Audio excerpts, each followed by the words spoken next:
certains le savent, d'autres ne le savent pas. En rentrant précipitamment, parce qu'il y avait eu la guerre, puis l'indépendance de l'Algérie, nous sommes arrivés à Rouen au Sapin. On était là comme ça, et puis on est resté des années, des années. J'ai passé mon bac au lycée Corneille. J'ai fait ma première année à Saint-Aignan, à Mont-Saint-Aignan, en fac de lettres. Donc je connais un peu le coin. Je connais même très bien tous ces coins-là. Les Sapins, Biorel les Sapins, Mont-Saint-Aignan. J'ai vu des noms en me promenant, en venant ici, en allant chez toi, en allant à l'hôtel. Ah, je connais. Voilà. Et donc, j'ai démarré. Quand on était ici, on ne connaissait pas le Seigneur. Et puis, la dernière année, on a découvert le Seigneur en Espagne, parce qu'on allait en vacances en Espagne. Au milieu des évangéliques, on les a rencontrés. Ça a été merveilleux. Et on a cherché une église, et on était très bien. On n'aimait pas Rouen, pot de chambre de la Normandie, vous le savez, on n'aimait pas Rouen. Mon père demandait sa mutation chaque année, et on partait pas. Et quand on s'est installé dans l'église, waouh, on était très heureux, et voilà qu'au bout d'un an, mon père est muté à Marseille, à l'Antigang à Marseille. Ah, on a pleuré, et parce qu'une fois qu'on est au Seigneur, on ne s'occupe pas s'il pleut pas, s'il fait froid ou pas. J'entends pas beaucoup de amen. On est heureux partout où on est. Voilà. Et alors après,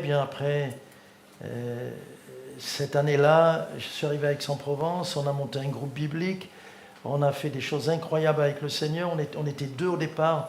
On est arrivé après quelques années à 60 chrétiens convertis. C'était merveilleux. On a distribué des milliers de Bibles. On a connu beaucoup de camarades là-bas, mais ici, donc je connais bien, et je sais que Dieu a des grâces pour la Normandie. Amen. Je voudrais être utile et joindre à l'utile l'agréable, vous allez comprendre. Ce mot agréable, on le trouve dans Hébreux, au chapitre 11 et au verset 6. Hébreux, chapitre 11, verset 6. On connaît tous le début, en tout cas, de ce verset.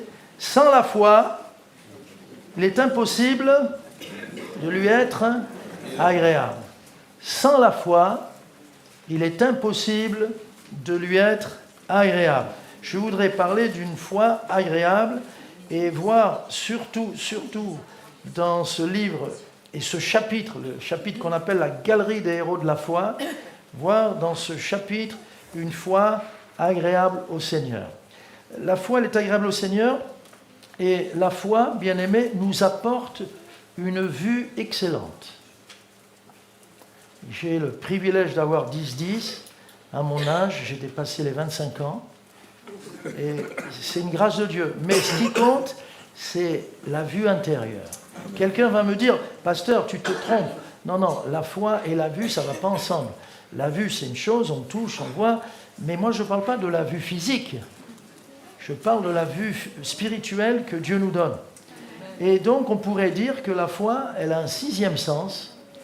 Ce sont ses yeux, les yeux de la foi.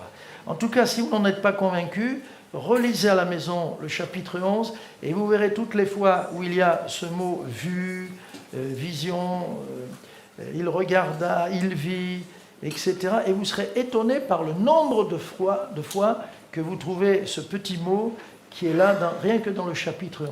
La foi nous donne des yeux, amen. La foi me permet de savoir où je vais. La foi me permet de voir l'invisible, etc. Alors, par exemple, qui a vu l'invisible? Moïse.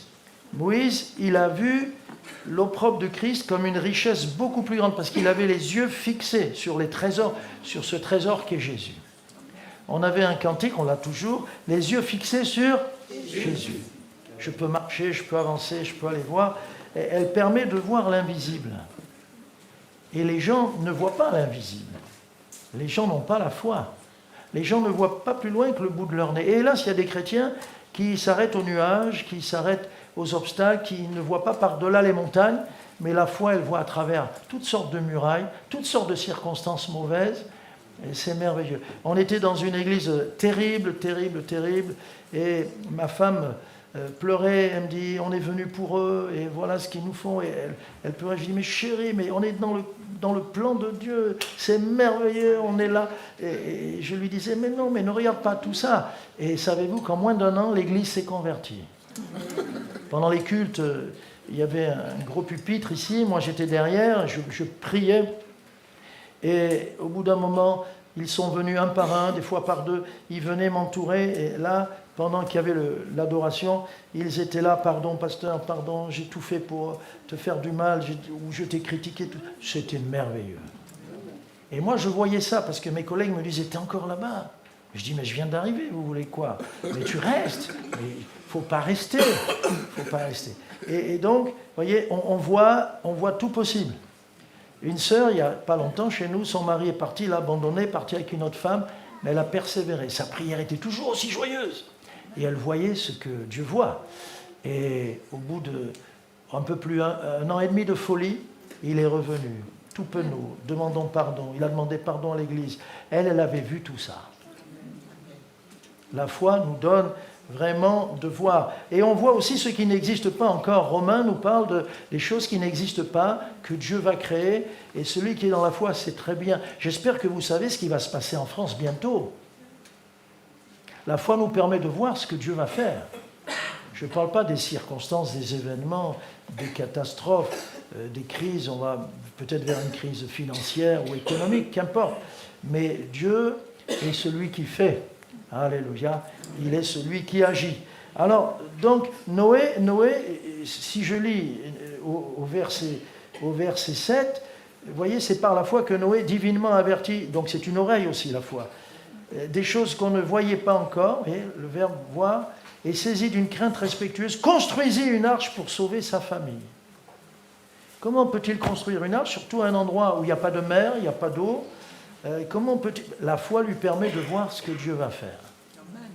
Et cet homme va construire, il n'est pas armateur, il n'est pas marinier, il va construire un bateau sans gouvernail, sans équipage, sans voile. Mais vous voyez, le Titanic, la gloire des hommes, la fierté de la technologie des hommes, a sombré à son premier voyage. Mais l'arche, ce rudimentaire bateau, bâti par un amateur, elle a résisté au déluge. Et plus il pleuvait, plus elle surmontait le déluge. Parce que ce qu'il fallait, la seule chose qu'il fallait, c'est qu'elle flotte. C'est tout. Et Dieu a dirigé le bateau. Et tous ceux qui étaient à bord ont été sauvés. Alléluia. Alors Noé aussi est un de ceux qui ont vu ce que Dieu allait faire. La foi donc me permet de voir les trésors qui sont là, qui m'attendent. Un jour, un homme a fait un songe, et dans le songe, il voit un ange qui vient vers lui et qui l'emmène. Il dit, où va-t-on? Je vais te montrer tout ce que les chrétiens ont reçu sur la terre, les exaucements à leurs prières. Et il voit dans des grandes chambres, dans des grandes salles, dans des pièces merveilleuses, il voit des bénédictions et il dit, ça c'est, oui, toutes les bénédictions qu'ils ont reçues parce que Dieu aime, Dieu se plaît à bénir ses enfants et à les exaucer. Et puis après, l'ange l'entraîne ailleurs et il voit des choses plus belles et plus grandes, plus nombreuses encore. Et il dit, ça c'est quoi? Ça c'est tout ce que les chrétiens auraient dû recevoir, mais ils n'ont pas eu la foi pour les recevoir. Ça fait de la peine, hein? Alors, il ne faut plus perdre de temps. Sans plus tarder, Seigneur, je veux avoir cette vue qui connaît les richesses qui nous attendent, etc. La foi, tu en as besoin, bien-aimé, parce que c'est cette vue qui te permet de voir très loin. Et il nous faut dans les églises des sentinelles. Il nous faut à la maison une maman ou un papa sentinelle. Ma mère m'a souvent préservé de bien des bêtises. Attends, viens ici. Fais voir. Non. Ou bien, où tu vas? Non, ce garçon-là, je veux plus que tu le fréquentes. Et ça, c'est la sentinelle. Il nous faut dans nos églises des hommes et des femmes qui voient bien plus loin et par-delà toutes les montagnes. Amen. Tu vois l'ennemi au loin, tu vois aussi arriver la pluie de Dieu. Amen. Et il vaut mieux vivre dans la foi. On est agréable à Dieu, on l'a lu, mais aussi on est tranquille. On est tranquille. Je sais que tout cela, Dieu, ça va se précipiter à la honte et au déshonneur de mes adversaires, et que tout cela va contribuer à la gloire de Dieu. Amen. Et vous ne pouvez pas savoir combien, quand je parlais d'une église où j'étais là, quand ils venaient à côté de moi se mettre à genoux et pleurer, c'était mes plus grandes bénédictions. Et je le crois fermement, une église peut se convertir. Amen. Amen. Alléluia. La foi, elle voit aussi ce que Dieu voit. Elle voit aussi ce que Dieu voit. Pourquoi ? Parce que la foi m'élève. Et je vois mieux d'en haut que d'en bas. On voit beaucoup mieux. On voit beaucoup mieux. Un jour, on était en discussion, on parlait, puis tout à coup, moi, j'étais au-dessus, comme s'il y avait une mezzanine, et j'étais au-dessus de ce qui se passait en bas, et je voyais comme Dieu voit. Une autre fois, on doit prier. On a un moment de prière au camp, au Coteau Fleuri. On avait beaucoup de réunions et tout. Et puis j'étais très accaparé. Je leur dis, j'arrive. On va prier. Et vers 22h ou 23h, je ne sais plus très bien, ils ont commencé la réunion de prière. Et moi, je devais arriver. Il y avait ça à faire. Et quand j'arrive, j'étais en retard. Ils avaient commencé depuis pas mal de temps. Quelques petites marches. J'ouvre. Et ils étaient dans la présence de Dieu. Je dis, oh... J'ai laissé la porte ouverte, mais je suis resté assis. Je me suis assis sur la marche, sur le palier là. Et là, j'ai écouté et j'ai dit, Seigneur, tu ne m'en veux pas, mais je me mets à ta place. Je me suis mis à la place du Seigneur. Et je vous assure que Dieu était content. La foi est agréable à Dieu. La foi, la prière, ça va ensemble. Et j'ai écouté, je dis, c'est beau, tout ça c'est pour toi. Tu es un Père heureux, Seigneur. Waouh. Et il priait, c'était du parfum qui montait au ciel. Et comme je me suis mis à la place du Seigneur, tout ce parfum est venu vers moi. Dieu se réjouit dans nos cultes. Amen. Dieu est heureux quand on exerce la foi. Alors donc, la foi me donne une vue excellente. La deuxième chose, c'est que la foi, vous l'avez compris, je vais un peu faire ce qu'on appelle... Allez, je vais dire le mot anthropomorphisme. Anthropos, c'est l'homme, des formes humaines. Je ne vais pas personnaliser la foi, mais l'homme de foi a une main, spirituellement parlant, je viens de le dire, a des yeux, et la main, la foi, elle sert à prendre. Avec ma foi, je prends. Avec ma foi, donc, je m'enrichis, si je prends. Alléluia. Je prends dans le frigidaire du Seigneur. Dans la réserve du Seigneur. Je prends dans les trésors qui m'attendent. Tout à l'heure, une table a été dressée. C'était par là, hein? Oui. Ah non, c'est là-bas, parce que je les ai vus là-bas un moment, mais j'ai cru. Oui, allez, la table a été dressée. C'est une table que Dieu dresse en face de mes adversaires. C'est-à-dire, les bénédictions, elles sont toujours entre mes adversaires et moi. Elles me protègent. Et je viens prendre. Alors, la table est apprêtée. Et il faut saisir les promesses. Il y a des mets succulents. L'homme de foi, la femme de foi s'empare de ce que Dieu a préparé d'avance. C'est prêt. Il y a des tas de choses. Quand nous nous sommes convertis, si nous lisons bien Éphésiens 2, nous sommes entrés dans un chemin où Dieu a préparé des œuvres d'avance pour qu'on y entre, pour qu'on les accomplisse. On n'a pas à les chercher finalement. Il s'agit de les prendre. Et donc, j'ai besoin de m'approcher de Dieu. S'il dresse devant moi une table, psaume 23, dans le psaume 63, « Mon âme sera rassasiée de mets gras et succulents. » Alléluia. Et ici, dans Hébreux 6, si j'avais lu la suite, sans la foi, il est impossible de lui être agréable. Il faut que celui qui s'approche de Dieu croit que Dieu existe, car il est le rémunérateur. Qu'est-ce que ça veut dire ça ? Rémunérer quelqu'un, c'est le payer. Dieu nous paye. La récompense de la foi ou de la prière, c'est quoi ? Ça s'appelle exaucement, réponse, guérison, miracle, intervention divine. Ah ouais, Dieu nous récompense. Bien sûr, nos œuvres nous accompagneront, il nous récompensera là-haut, mais déjà ici-bas, Dieu nous récompense. Amen. On ne va pas vers lui pour être récompensé, mais quand on va vers lui pour demander, il exauce notre foi, parce que Dieu honore celui qui l'honore. Si j'honore Dieu en lui faisant confiance, Dieu prend plaisir et il m'honore et il répond. Il est le rémunérateur de ceux qui le cherchent et il est le rémunérateur de ceux qui placent leur confiance en lui. Amen.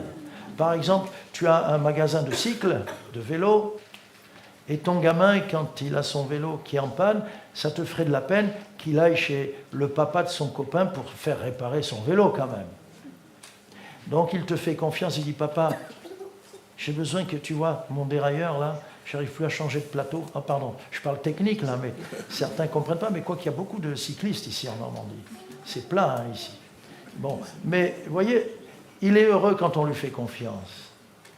Il est heureux quand on dit, Seigneur, je m'appuie sur toi, et je ne veux m'appuyer que sur toi, Seigneur. Combien de fois on m'a dit, tu pourrais, tu sais, non. Et là, si tu vas, et qu'après tu parles, et tu... Non. Pas de magouille dans le Seigneur. Je veux faire confiance à mon Père. Et il est heureux, il est agréable. C'est agréable que je lui fasse confiance. Alors donc, c'est une main. Et quand j'exerce la foi, je prends. Quand le Seigneur fait le miracle, son bâton, il le jette Moïse et c'est un serpent. Moïse a peur. Des fois, on a peur de faire des expériences avec Dieu. On a peur du surnaturel de Dieu. On a peur de la vie prophétique. On a peur parfois. Et quand il y a ce miracle, il a peur. Et le Seigneur dit non, non, non, non. Il fuyait devant lui. Le Seigneur dit non, non, non. Étends ta main. Et quand il prend le serpent, moi j'étais en Afrique, j'ai passé 15 ans en Afrique, je vous assure, au Gabon par exemple, jamais j'aurais pris un serpent comme ça. Je le prenais quand il était mort, quand je lui avais coupé 2 fois la tête. Les Africains, je suis un Africain, j'ai peur de 2 choses. Le serpent et l'électricité. Vous êtes Africain si vous avez peur de ça. Il faut faire attention. Hein. Bon, mais prendre un serpent comme ça, il faut vraiment la foi. Et ça devient sa puissance et son autorité. Alléluia. Alors Dieu dit, prends, tu as la foi, prends. Qu'est-ce que je prends? Tout, j'ai tout pour toi. Nous avons tout pleinement en Jésus-Christ. Faisons-lui une pleine confiance. La foi est toujours récompensée. Dieu vient avec la réponse, etc., etc. La vision de Pierre aussi. Il voit une nappe avec des animaux impurs. Il est juif. Et Dieu dit, tue et mange. Tue et mange. C'est-à-dire, prends.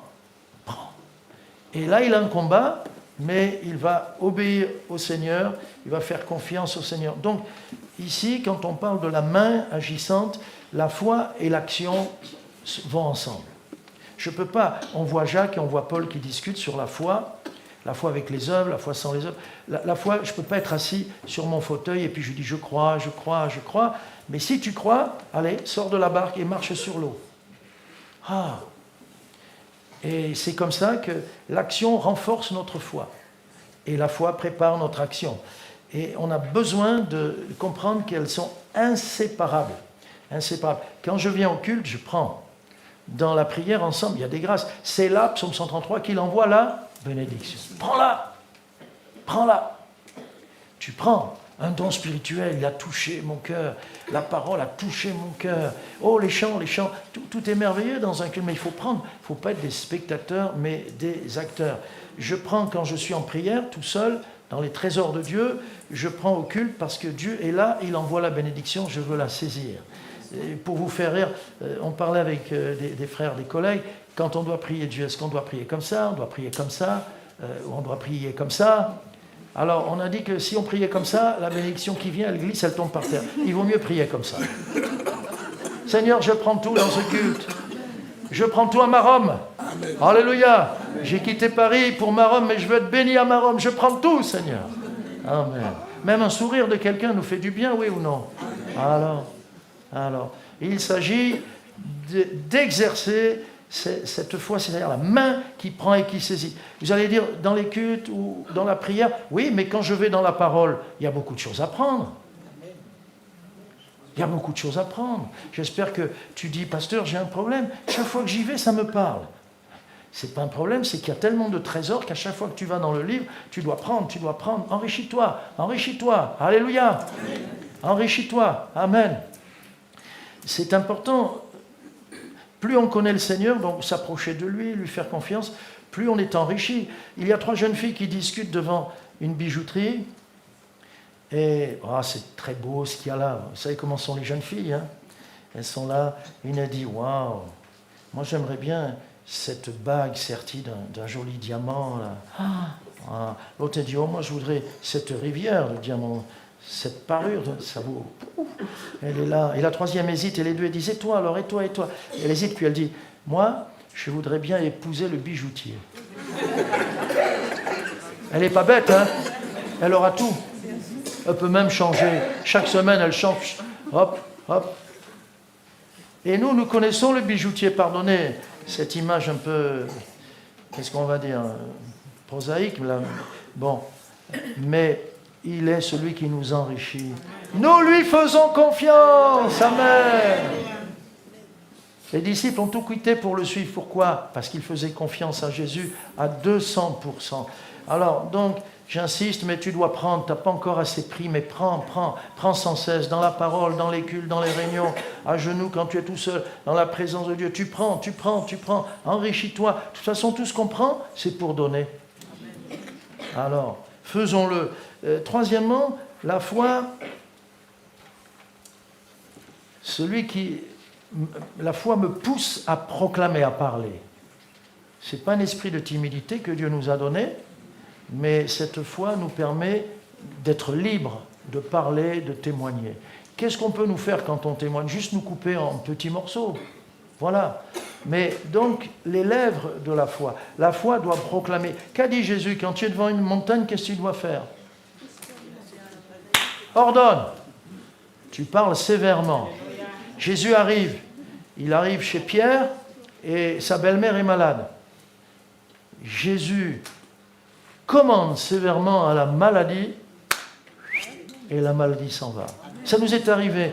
On est dans un culte, on était une petite assemblée en Alsace, on démarrait une œuvre et je vois un jeune, je dis mais je vois pas ta maman. Il me dit non, j'ai téléphoné, elle n'est pas venue, elle est malade.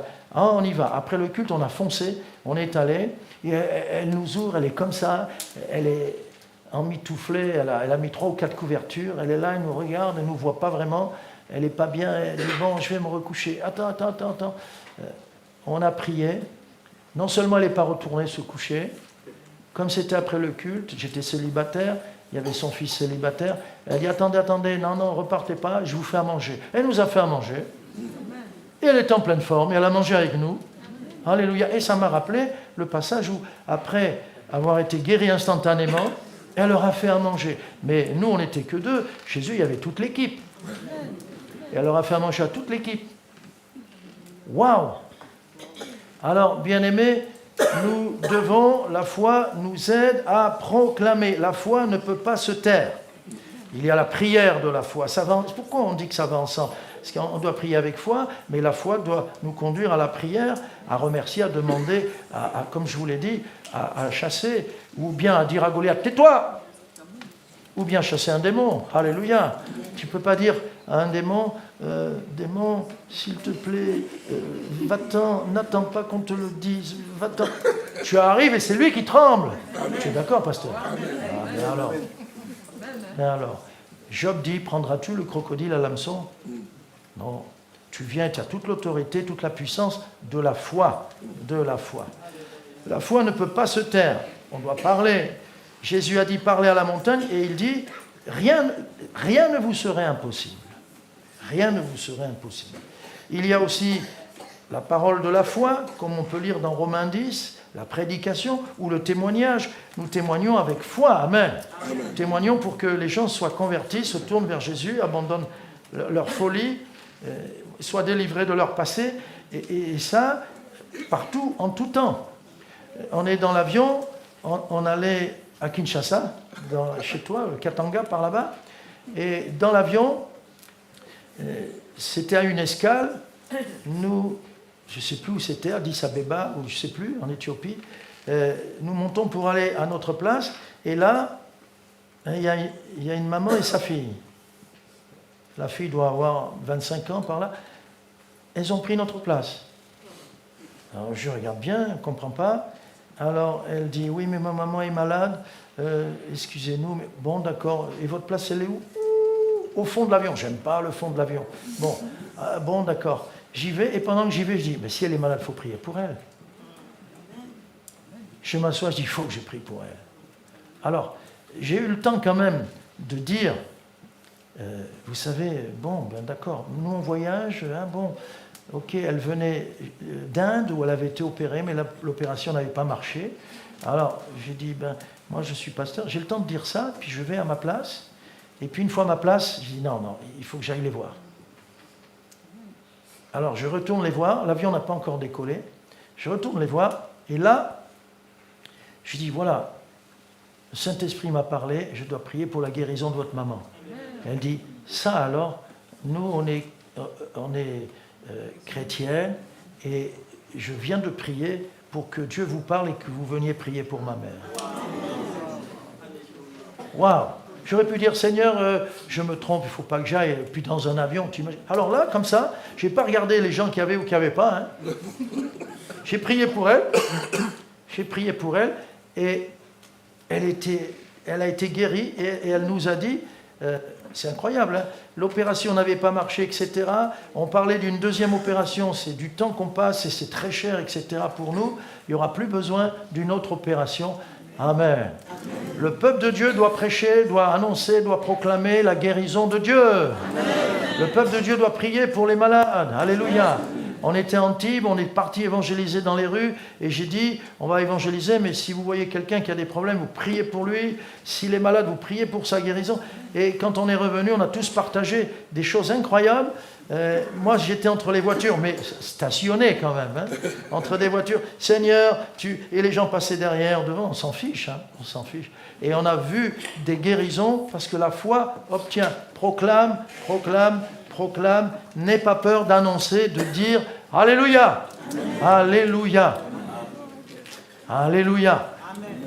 Dieu, par la foi, fait de nous des gens audacieux. Voilà, et je veux terminer, je peux prendre encore un peu, 5 minutes.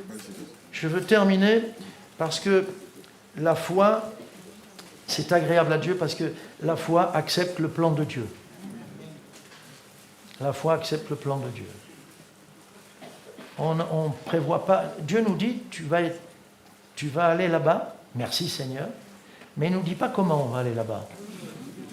Et quelqu'un a dit, c'est avec des courbes que Dieu fait notre chemin droit. Des courbes, des problèmes, des difficultés. Ah.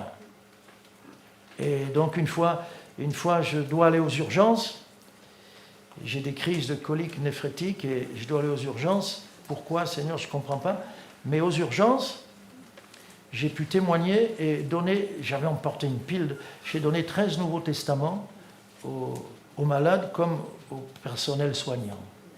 Et là, quand tu dis ça, et un collègue me dit, ben moi, j'ai été malade, j'ai passé 1 mois à l'hôpital, mais mon collègue, mon voisin là, de chambre, avec qui je partageais la chambre, il m'a dit, c'est quoi le livre dans lequel vous lisez ? Il ne faut pas dire ça à un pasteur. Hein. Là, il t'ouvre la porte. Hein. Alors là, il a témoigné, et il me dit, et puis tous les jours, on avait un culte ensemble. Hop, allez, hop. Et il me dit, et au bout d'1 mois, je suis parti, et il est venu me voir à l'église, il est resté dans les réunions, il s'est converti, on l'a baptisé de l'Esprit. Ça vaut la peine d'aller à l'hôpital. En Afrique, un pasteur, il y a la répression, un pasteur et un ancien, on les prend, on les jette en prison. Ben eux, en prison, ils sont très serrés, tout ça, ils font des cultes. Et au bout d'un moment, toute la cellule est convertie. Alors on les prend tous les deux, on les met dans une autre cellule pour les séparer, ils sont dangereux. Dans l'autre cellule, ils recommencent. Tout le monde se convertit. C'est beau. Et après, quand ils sortent, on dit on ne les veut plus, dehors. On les met dehors. On les met dehors, ils vont à l'église témoigner. Après, les chrétiens, tout le monde voulait aller en prison. Pasteur, comment je fais pour aller en prison ? Non, tu fais rien de mal, hein. T'inquiète pas. C'est beau. On a le Seigneur qui est avec nous partout. Il est avec nous partout, dans un avion, dans un sous-marin, je n'ai pas encore essayé, mais bon, il est avec nous partout, alléluia. Il est avec nous quand tout va bien, il est avec nous dans la tempête, il est avec nous quand tout... Hein, voilà, qu'importe. Il est avec nous ici, il est avec nous en Afrique, et alléluia, gloire à Dieu. Donc, la foi, elle doit apprendre à s'abandonner à la volonté divine. Pourquoi ? Parce que quand Dieu dit par exemple à Abraham, quitte ton pays, ta patrie, et puis tu vas aller pour un pays que je vais te montrer, il s'en va, nous dit Hébreux 11, dans un pays sans savoir où il allait. Moi, ça m'est arrivé dans une faible mesure, mais ça m'est arrivé, j'ai dit, chérie, voilà, on va aller là, à tel endroit, telle église. Ah bon ? Puis après, on dit, donnez-nous le plan de l'appartement, tout ça. On ne savait pas où on allait, on ne connaissait pas l'église, rien. Ok, on m'envoie un plan un peu bizarre quand même. Et on dit, bon, ça va nous aider, on numérote les cartons, ça ira ici, cela, ces numéros-là ici. Facile, c'est facile. Quand on arrive, les plans étaient tout faux. Donc on a tout entassé dans la salle à manger. Et après, c'est difficile de chercher. Les cuillères, elles sont où? Attends. C'était... On est parti par la foi. Et on ne l'a jamais regretté. Amen. Je suis venu ici sans savoir si j'allais être mangé ou pas. Hein? Non, on se connaît. Amen. Vous vous rappelez quand on était passé là? Oui. Non, certains, ils ont oublié. Ils ont oublié. Avec David Davo, vous vous rappelez pas? On était venus ensemble. Bon, bref. Alors, la foi accepte le plan de Dieu. Pierre, tu allais où tu voulais, tu faisais ce que tu voulais, mais maintenant tu vas monter dans une nouvelle dimension. Tu verras. Un autre, c'est le Saint-Esprit. Un autre te scindra. C'est-à-dire, c'est le Saint-Esprit. Nous sommes liés, nous sommes attachés. Mais est-ce que c'est difficile d'aimer un Dieu qui nous aime? Est-ce que c'est difficile de servir le Dieu d'amour? On lui fait confiance. Je sais que mes lendemains sont dans tes mains. Qu'est-ce que je risque à sauter? Voilà, Seigneur, je saute. Oui, saute, t'inquiète pas. Je saute dans le vide, c'est ça la foi. Et à un moment donné, et le parachute, je te l'envoie. Hop, il nous l'envoie au dernier moment. Et puis après, Seigneur, je saute. Oui, saute, je saute. Seigneur, le parachute. Cette fois-ci, il n'y a pas de parachute. C'est comme ça avec Dieu. Et pourtant, on est toujours là. Et pourtant, on est toujours là. Donc, le livre des Actes des Apôtres, c'est le livre que j'appelle les aventuriers de la foi. Ils vont de l'avant, et ils ont révolutionné, ils ont transformé le monde de l'époque, tout le bassin méditerranéen. Donc, Abraham avait un tel degré de confiance qu'il s'en fichait de tout. On y va, ma chérie, allez, on y va. Où ça? Je ne sais pas, mais on y va. Amen. Un homme de Dieu, quand on lui disait, vous allez où? En avant. Mais où? Je ne sais pas, mais je vais de l'avant pour le Seigneur Jésus. Gloire à Dieu. Alors, donc, il y a cette foi qui me donne de voir toutes les richesses, de voir quand tu vois, et quand tu vois, tu sais, et quand tu sais, tu es dans la paix. C'est aussi cette foi qui m'aide à prendre, c'est une main, et je prends, et je suis toujours riche. Amen. Seigneur, je peux prendre quoi? Illimité. Waouh, en illimité. Seigneur, je peux prendre ça, c'est pas... Mais tu n'es pas un mendiant, je ne te donne pas des miettes, je ne te donne pas quelques gouttes. Prends. Sois riche. Amen. Alléluia. Alléluia.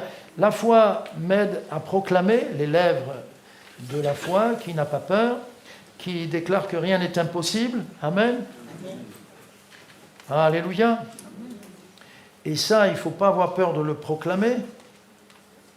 Nous sommes dans une petite salle de 300 places à Paris, qui est grande déjà pour Paris. Nous sommes propriétaires, mais nous voulons nous étendre. C'est difficile. Tout le monde m'a dit c'est difficile. Il y en a qui m'ont dit c'est impossible. Ok, mais je sais qu'on va bientôt entrer dans quelque chose qui a la gloire de Dieu. Alléluia. On m'a dit les millions. Il faudra des millions. Ici, si vous avez un projet de 1 ou 2 millions, c'est notre petit porte-clés là-bas. C'est un petit porte-clés. Bon, alors, donc, Dieu est fidèle, c'est impossible. Les banques sont frileuses, elles ne veulent pas prêter, les prix sont... Et puis on m'a dit, mais surtout, ça n'existe pas. J'ai dit, alléluia, le miracle sera d'autant plus grand parce que ça n'existe pas, ce dont nous avons besoin. Et la foi est dans la paix. Alors en conclusion, le Seigneur nous le dit, hein, le juste vivra par la foi. Dans 4 passages dans la Bible. Habakkuk, une seule fois dans l'Ancien Testament, Romains 1, Galates 3, Hébreux 10, le juste vivra par la foi. Par la foi, nous pouvons donc vivre, marcher, servir, remporter des victoires. C'est par la foi que tombèrent les murailles de Jéricho. Ils sont passés à l'action, mais c'est Dieu qui devait agir. Waouh! Bien-aimés, de grandes richesses vous attendent. De grandes bénédictions vous attendent, mais il faut les prendre. Il faut les prendre. Et vous les prenez, vous les contemplez, vous les prenez, vous les proclamez, alléluia, et l'Église va être enrichie. Et plus l'Église sera enrichie, plus les gens viendront. S'il y a l'amour, ils ont besoin de réchauffer leur cœur. s'il y a du pain, ils ont besoin de venir manger, vous portez du fruit en abondance, les gens viendront, les gens viendront, les gens viendront. Dans certains pays, ils ne peuvent pas proclamer. Mais Dieu envoie les gens qui viennent et qui restent parce qu'il y a exactement tout ce dont ils ont besoin dans l'Église. Toute cette abondance que nous avons. C'est Bethléem, maison du pain. Amen. Que cette Église soit riche et riche et riche de tous les trésors de Dieu, parce qu'ici, il y a des hommes et des femmes de foi. Amen. Amen. Alléluia.